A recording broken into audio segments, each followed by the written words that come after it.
ನಮಸ್ಕಾರ ಎಲ್ರಿಗೂ. SRK ಸೋಮ್ ರೆಸಿಪೀಸ್ಗೆ ಸ್ವಾಗತ. ಮಂಗಳೂರು ಬನ್ಸು ನೋಡೋದಕ್ಕೆ ಎಷ್ಟು ಚಂದನೋ ತಿನ್ನೋದು ಕೂಡ ಅಷ್ಟೇ ಚಂದ. ಮಂಗಳೂರು ಬನ್ಸ್ ಅಂದರೆ ನಿಮಗೂ ಇಷ್ಟನಾ? ಹಾಗಿದ್ರೆ ಕಮೆಂಟ್ ಮಾಡಿ ತಿಳಿಸಿ. ಮೊದಲಿಗೆ ನಾನಿಲ್ಲಿ ಹಣ್ಣಾಗಿರೋ 2 ಬಾಳೆಹಣ್ಣನ್ನು ಸ್ಮೂತಾಗಿ ಸ್ಮ್ಯಾಶ್ ಮಾಡ್ಕೊಳ್ತಾ ಇದ್ದೀನಿ. ನಂತರ ಸ್ವಲ್ಪ ಸಕ್ಕರೆನ ಹಾಕ್ಕೊಂಡು, ಚಿಟಿಕೆ ಉಪ್ಪು, ಸ್ವಲ್ಪ ಜೀರಿಗೆನ ಸೇರಿಸ್ಕೊಂಡು, ಅರ್ಧ ಕಪ್ನಷ್ಟು ಮೊಸರನ್ನ ಹಾಕ್ಕೊಳ್ತಾ ಇದ್ದೀನಿ.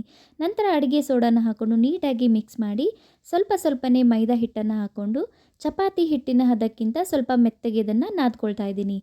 ನಾನಿಲ್ಲಿ ಟೋಟಲಾಗಿ 5 ಕಪ್ನಷ್ಟು ಮೈದಾ ಹಿಟ್ಟನ್ನು ಹಾಕ್ಕೊಂಡಿದ್ದೀನಿ. ನಂತರ ಸ್ವಲ್ಪ ಎಣ್ಣೆನ ಸ್ಪ್ರೆಡ್ ಮಾಡಿಕೊಂಡು ಮತ್ತೆ ಒಂದು ಸ್ವಲ್ಪ ನಾದಿ ಲಿಡ್ನ ಕ್ಲೋಸ್ ಮಾಡಿ 8 ಗಂಟೆ ಇದನ್ನು ನೆನೆಸ್ತಾ ಇದ್ದೀನಿ.